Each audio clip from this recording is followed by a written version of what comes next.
Hey there, church. Prophet Chad. You know, there are words that people throw around in their Christianese dialect, and these words get seriously diluted down to the point to where they're nothing more than that, a word. The true meaning lost in the lingo. Discipleship is one of those words.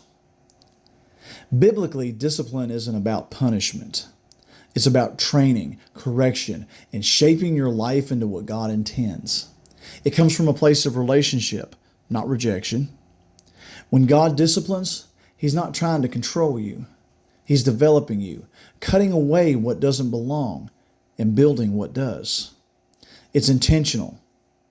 And sometimes, a lot of times, uncomfortable, but always aimed at producing real change. A disciple is more than someone who believes. They're someone who follows, learns, and allows themselves to be trained. That's submission. You can't separate them. If you resist discipline, you're not really living as a disciple. Following Jesus means submitting to a process that reshapes your habits, your mindsets, and your behaviors. Bottom line, church, no discipline, no transformation. And without transformation, discipleship is just a word. Biblically, discipleship is not just about following Christ in theory. It's about submitting in practice. Scripture consistently shows that growth happens in the context of accountability and authority. That cannot happen by yourself, and that cannot happen when you consistently run when things get uncomfortable or you find yourself offended. You don't get to decide where you go and what you do. That is, if you are a true disciple of Christ. Because being a true disciple of Christ means Christ has placed you in a place under someone who is there to teach and train. And that is the authority you need to submit yourself to, if you want to be discipled, if you want to grow. In Hebrews 13, believers are told to obey those who have rule over them and submit yourselves. Not because leaders are perfect, but because God uses structure to shape us. Here's why people avoid discipleship and the submission required. Submission exposes pride, refines character, and forces us to confront ourselves instead of constantly evaluating everybody else. A disciple is not a self-directed individual. They are formed through humility, correction, and consistency within the circle God has placed them. To say God is calling me here, so you take it upon yourselves to go, that's not correct.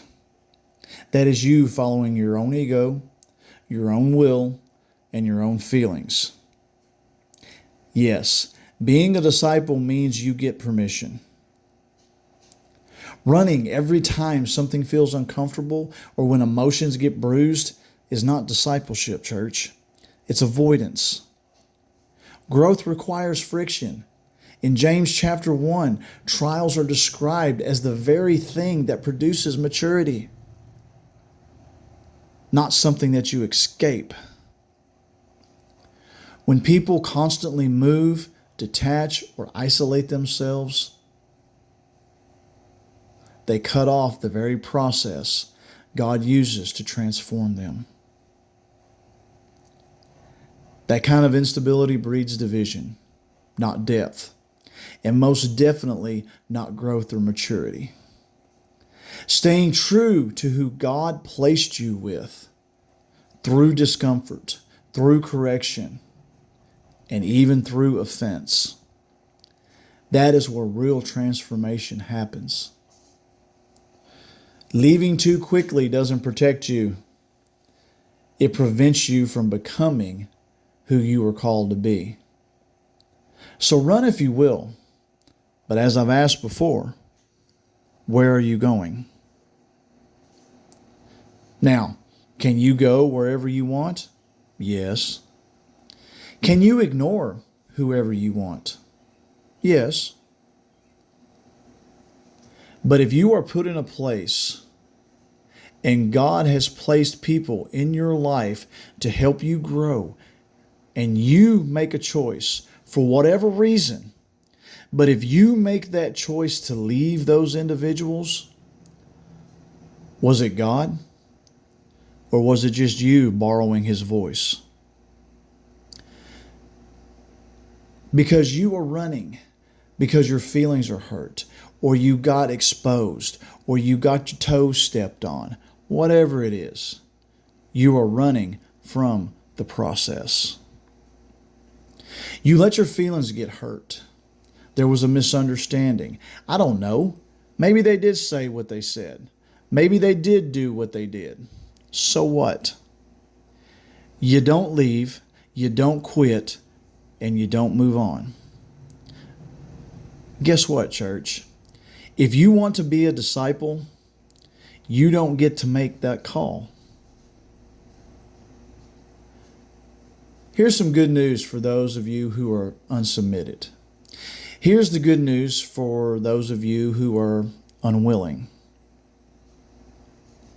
It's an old cliche, but definitely has truth in it. Christ had thousands of followers, but only had a few disciples. And even some of them hit a point where they couldn't handle it and left Him. A good number of His disciples got offended for something Jesus had said, and they left. And Jesus looked at the remaining 12 and said, "What?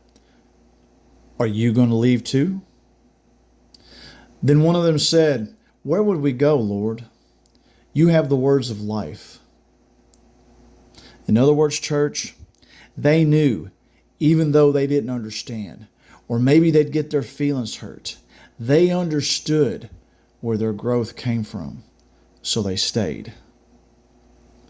So run from the submission, run from the discipleship. Go from place to place, go from pew to pew.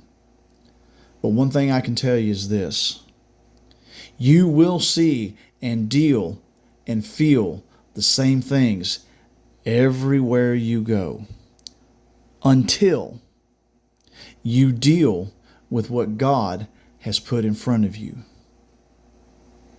You run from one person who God wanted you to learn from and submit to help you learn, to help you grow. God is just going to place another individual in your path that's going to do the same thing. God begun a good work in you. He will complete it. So I'm going to end this fun little journey with this question, church. Now that you know what you know, what are you going to do with what you know? Love you all.